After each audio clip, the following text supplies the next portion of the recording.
uns nach Deutschland. Right now. This is my office in Berlin. I'm in Berlin. I live in Berlin. I'm a Berliner, and I have this really nice office. I can show you, which I love. I think it's beautiful because I have this view, which is I can see all of Berlin. Because that Berlin is both very ugly and very pretty. Yeah. And, like very, very ugly at places and very, very pretty at other places. And, you've got industry and everything there. And like right below here, I don't know whether you can see this thing there. Yeah. This is my favorite club. What's the club? What's it called? It's called Kater Blau. I've been there. You have? Yeah, I've been there. Okay. Yeah. We were taking for a night out. We had a very one of our band got led off to a very strange place, and we couldn't find him for a long time. But that was it was really fun. This is the writer's room for the stuff that I'm writing, and can show you. So because I'm working on this TV show, you might have heard of that's called Babylon Berlin. Yeah. And this is season 4. Oh wow, amazing! Wow. This is how we do it. Wow. Episode 4, really old school cards. You put the scene on a card, so every card is a scene, and every color is a character or one level of the storytelling, because we have so many levels. That's amazing, and so helpful to see it as well in front of you. I imagine. Yeah, it's brilliant. Yeah, you sit there because you get lost, because we have like 15 protagonists and 42 relevant other characters, and you always forget about one of them. And then after 6 episodes, you go like, oh God. Where did we leave so-and-so? Where's he? Amazing. So Laure in France was asking about the mix of techniques and codes and the references, and wanted to know a bit about that, and if it was intended as a tribute to cinema or kind of what the process behind that was, because obviously watching it, that's one of the most exciting things about seeing it for the first time. Don't forget the movie's 20 years old. Some guy directed that film. Some old version of you. It's kind of fun because I didn't see it forever. Yeah. And then I saw it again because there was a 20th anniversary screening just last year, I think. Oh wow. And it is I don't know, I think it's when you write or when you make music, there's always this strange attachment you have to stuff, and memories are connected to it. And then there's somewhere the point appears where that's suddenly gone, and it's really this other guy who made this film. And I saw it for the first time as the film that it is, or that it still is. Like not thinking about, oh my God, that day, remember, nothing like that. I just saw it like, oh my goodness, what's that? And the thing that struck me most was I really enjoyed it. I felt it was hadn't aged too badly. It was still kind of fresh. Berlin has changed a bit. There's a few more people on the streets right now than then. It's so empty. Everything is so empty. He was lucky that and people were always asking us, so how did you get these streets so empty? And we said there wasn't anybody. There was a pandemic. Those modern streets, especially the modern ones, there's Friedrichstraße, for instance, where she was running through, there were all these shops, they were empty. There was because they were just open for like 4 weeks or 3 weeks. It was this giant construction site for 10 years. And then they opened it up and nobody came. It took like 10 years until anybody discovered even that you could go shopping there. For the dream-like, strange feeling we wanted for the film, that you didn't really know, what reality level am I in, and what is, is Lola making up a dream within a dream within a dream. So, to create her own reality or her own desired reality.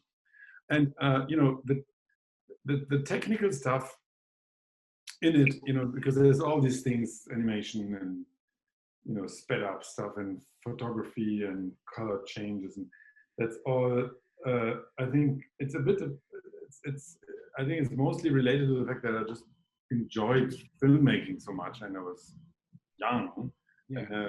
Just wanted to try all this, and that I've always defended it with the notion of the film being a film about the possibilities of life, the possibilities of us, what can we be and how can we be. And so I thought it would be logical to make it a film about the possibilities of cinema. I saw it maybe 10, 15 years ago, and this was the first time I've seen it since I think I was at university, and it was such a nice film to rewatch, just to take in all of the styles, but also the themes, and I think and the acting as well. Like there were just so many questions. It's quite fun for us every week before we do the sort of film club. We get to read these like hundreds and hundreds of questions from people that Charlotte mentioned, and they sort of highlight things that make me feel like such a lazy viewer sometimes, when the things that people pick up on. Loads of people were asking about free will and chaos theory, and Loes from the Netherlands wanted to know about that debate and how it fit into sort of German society and thinking at the time, which is quite like a full-on question. But if that was something that was part of your thinking at the time. Well, it was a time, it was short. It was around the millennium change, and we had a big, quite substantial political shift then, and I think we were letting go of certain burdens from the past in a way that I thought was kind of healthy. Germany has not had such a great 20th century. And has had to cope a lot in the second half of that century with what happened in the first half. And I think we were going into a new phase of not just being related to our past, but also trying to still think that some specific liberal spirit has evolved here that I have lots of complaints, but there's if I compare, I feel quite good at the moment where I am. I think it's one of the better places to be in the world, and that's so interesting, considering how dark it was here, and how not long ago it was like that, and how you feel like history goes these weird patterns and goes and what influences it actually, and the big stuff and the small stuff is so related. And the experience I'm making now, making this show Babylon Berlin, which is a TV show about those years that were prior to the Third Reich, to Hitler's reign. And which has been not so much investigated. I mean, there's like 10,000 films about the Nazi period, and there's just a few really interesting ones about the time before. And it's partly probably due to the fact that, of course, the one thing is so intense and so dark, and of course important to analyze, but also because the time before was so complicated to really understand. And the more we dig ourselves into it, the more we realize that that massive shift that society took in the early 30s in Germany, coming from a really free-spirited, liberated, new thinking, super modern, modernly oriented society, and then suddenly turning upside down.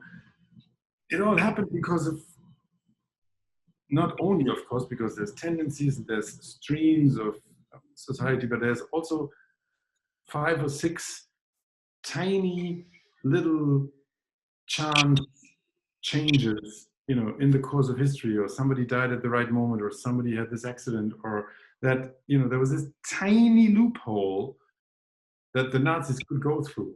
And if you now analyze it, it was like 1 to 1 million that they would ever really get to power. And it really, that 1 to 1 million chance happened.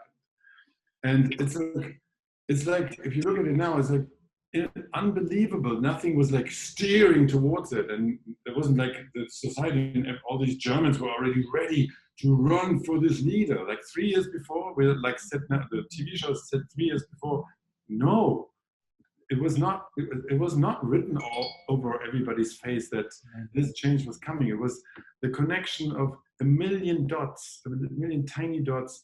If one of them had missed, everything might have been completely different. And I mean, we don't even want to imagine if, Hitler hadn't come to power. I mean, even more than just Europe. I mean, the entire world would be different. It's a totally different place, yeah. And it's this kind of tiny moments where it makes you value every decision you make, every moment that happens to you is consequential. This moment together will change our life. Our life is changing right now while we do this, because we're not doing something else, and therefore we are not going downstairs, and then I might have been run over by a bus. So maybe you saved my life right now without. No. You're welcome. Yeah. I wanted to ask about X film and it, because in a way that feeds into that desire to take control of everything in terms of producing and the music and the direction and take your own responsibility for your own projects. Was that quite important to you? Working conditions are important to me. Yeah. Not only my working conditions, but general working conditions, and that has grown as a subject really for me. That work has to be nice, because we spend so much time working, and I want it to be a happy, beautiful experience. Actually, today I've even come to, but that's of course a process that you get to. That there's so many movies made. There's so many films. Is it really? And of course, I put myself into this gear that I want this film to be the best film ever made, changing film history. Yes, but for no price. That I would never sacrifice a beautiful process of work for that. So if I have to choose, I would always say, like, I had a great time making this film, but it turned out okay. Much better than, I have a masterpiece, but it was horrible to make. That's such a great mentality, and it's something that in our world, in our musical world, I've sort of learned and I'm trying to take forward as well. So it's really interesting to hear that from you. And it's really hard work, because everybody's sort of instinctively thinks, no, you should go the other way. But it's like, no, it is so satisfying. Then still, it's a good film, or and everybody's even happier. In Germany, they say, der Schmerz geht, der Film bleibt, which means pain vanishes, the film stays. And I go like, no, I don't think pain vanishes. I disagree. I'll remember it for the rest of my life. How horrible it was. We're all walking echoes of the pain and trauma that we've been through, I think. I think it's not reflects in films, in art. Art reflects the process. It's not true. I know there's examples of where everybody said, like, oh, it was so horrible and the movie is wonderful. But I want to believe in the opposite. You both share a love of David Lynch, don't you? Oh yeah, I love him. Yeah, we read that you love Blue Velvet and wanted to ask you about your relationship to David Lynch's films, because I'm completely obsessed with him. Growing up, for me, he was like the ultimate idol. Oh, really? Yeah, Nice. Kind of weird. We're on the same page here. More so than any musician for me. But you met him, didn't you? When you wrote a song about him, and then you met him in LA. Is that right, Dan? No, we met. Oh, you met as well. He's this enigmatic character. You meet him, and incredibly polite, wonderful gentleman, American, child-like, super nice person. Where you were like, where's all that? Where's your Alice? No, I had the same thing. I went. He made a couple of albums, and we were asked to remix one of the songs on the album. So I did it, and sending that remix in, which we basically took this song and only took his vocal, and then imagined that he was floating through space. So we put him in amongst these theremins and these big choirs, and I did loads of harmonies around his voice, basically forcing him into a duet that he didn't sort of consent to. And then we click send on this, and it goes to him and to his team, and it's it's like handing in anything, which is scary at the best of times. But when it's to like actual David Lynch, it was terrifying. But he ended up really liking it. He put it on a vinyl as the B-side. He invited me around to his house. So I had the same thing. I went Oh, you went there? Yeah. Ooh. His sort of, he has this amazing, it felt like pulling up to like a scene from Lost Highway, and sort of rang on the doorbell, and this voice comes out the tunnel being like, come round the side, and I was like, I'm in a David Lynch film, I'm in a David Lynch film. It's so funny that it's not, well, I guess it's the same with you. We've met quite a few people, you know, that are legendary, or, you know, that have been iconic. But then there's this very personal thing that you only have about a few, where you go, I don't know how I'm going to handle it when I meet that person in real. And there's really famous people you meet, and it's fine, and they're lovely, because you don't have this very particular personal history of them. It's, you know, it very quickly just, you know, disappears. But that him was very special and very confusing for me too, and in a way lovely, because he stayed the enigma. So he stayed lovely, but also I could never really understand who he is. Yeah. Like, I don't really understand his films, and I really don't want to understand everything about his films, because that makes you rewatch them and rewatch them. There's always this other mystery about them, and then you crack this one, but then this one opens again, and you don't know, well, how could I oversee this last time? and he's quite, you know, he's really brilliant at totally refusing to engage with any conversations about the meanings of his films, which I think is brilliant. Oh no! Oh no, Tom! Oh no, Tom! You know, I don't talk about my movies. No. This is it. That's it. You go, I should.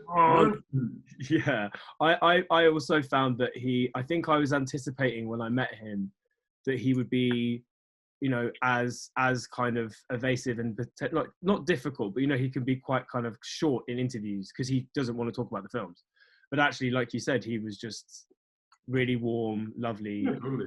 and yet still kind of gave nothing away. Anyway, I could talk about David Lynch all day. I give everything away, whatever you want. What do you want? I think you should talk about composing, because you share that love as well, and talk about, is composing very central to your artistic process, Tom, when you approach a movie? Is that as integral as the writing and the direction, or does it come later, or how does that process work? Well, I mean, seeing Run Lola Run Again was really also reminding me, maybe that's not true, but I don't really recall. I think it is the first film that has a full-on electro pop soundtrack. I mean, like a techno-y soundtrack. I don't really know whether there was anything before. I don't think so. I think was it interesting to sort of maybe take the sound of, I guess, quite German sound, and sort of sound of the clubs, and sort of take that into the world of the film. Yeah. Well, we were going to whatever Tresor, what we had there, and VMF, and all the important clubs, and we were basically taking it from there into the film, and it seemed natural, but then late I didn't realize it wasn't like, oh, let's do this really different thing. It was just like the music I had in mind, and then we just did it. But it's also been a special, let's say, a method or so, a methodology that I've invented more or less out of a problem that I couldn't afford a composer in the very early days, and because I always had listened to a lot of film music and had music in mind when I was writing, I said, like, let's try it myself, and then it turned out to become a real interesting tool to understand the film before I'm shooting. So what I do until today, most of the score, let's say, actually all of it, is pre-recorded before we actually go shooting. So we have a full-on score based on the script and ideas on the script and related to characters that we then even produce with, you know, even recordings in orchestra. I mean, big time recordings, like big production stuff. Wow. Before there's any image. And then the beauty of it is you take it into editorial, and editorial never uses, you know, what 99% of all films and filmmakers and editors do. They take music from other films to get their first cut and their second cut. And of course you get used to, I mean, music is so incredibly influential.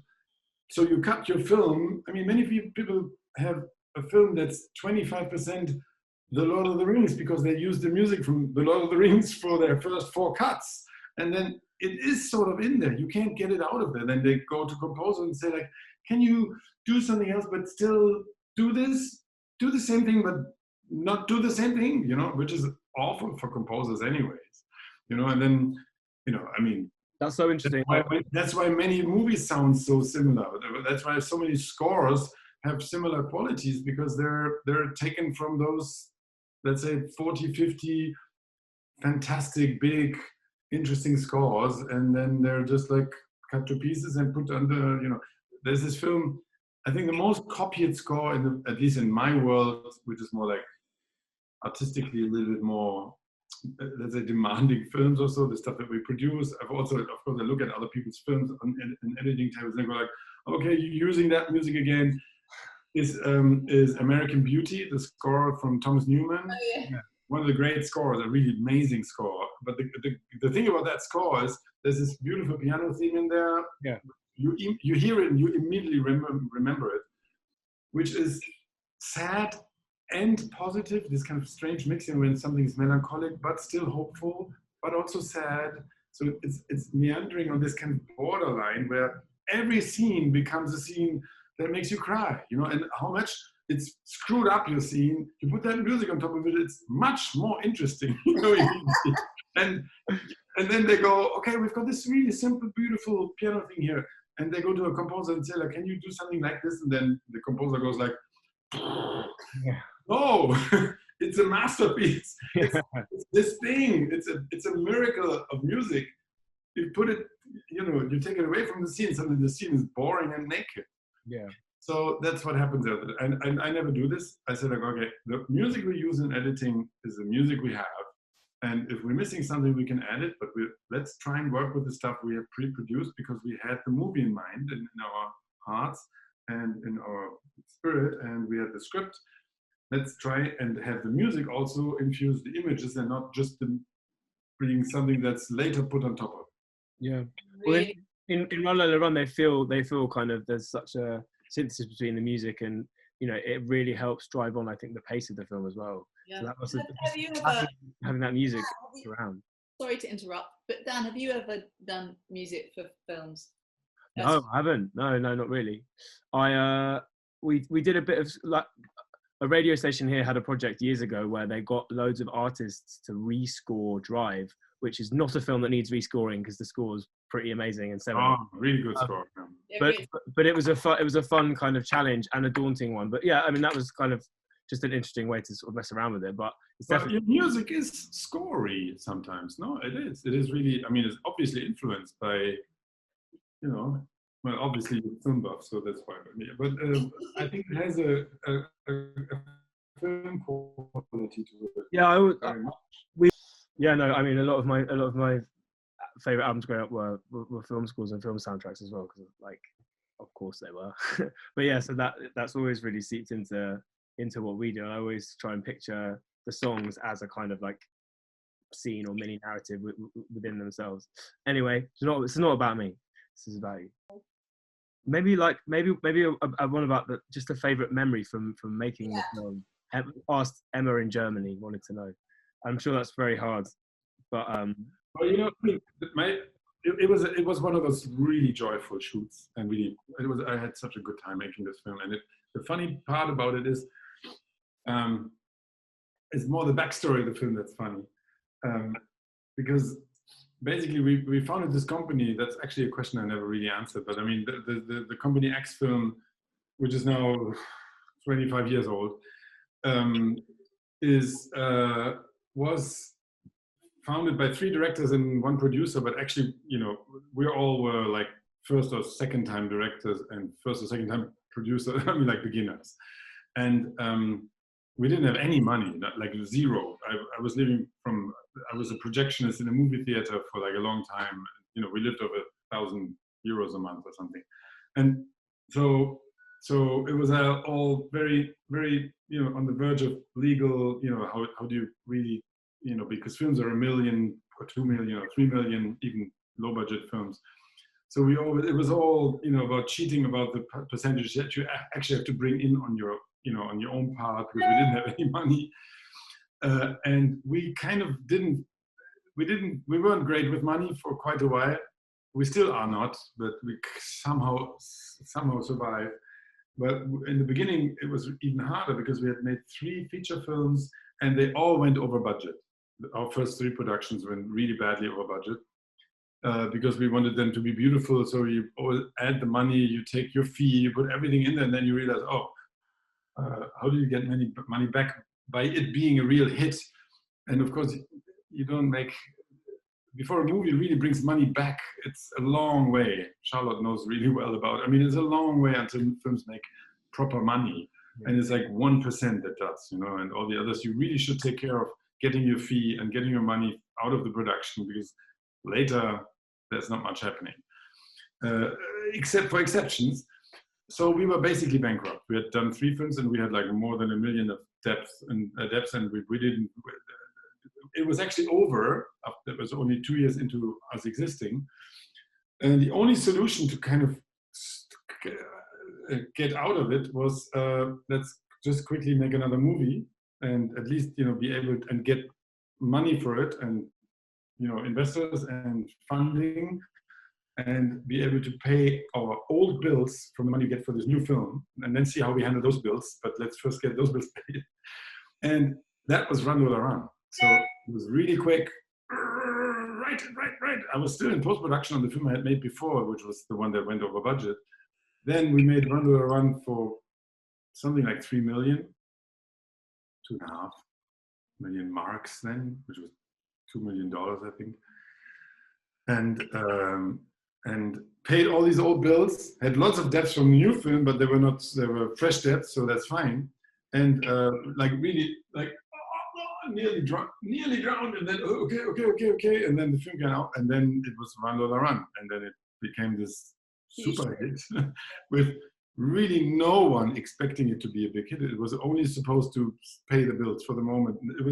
There's no idea that this would be a commercial thing. It felt so much experimental, starting 2 times over again. Many people said to us, well, this is like a student's experiment film.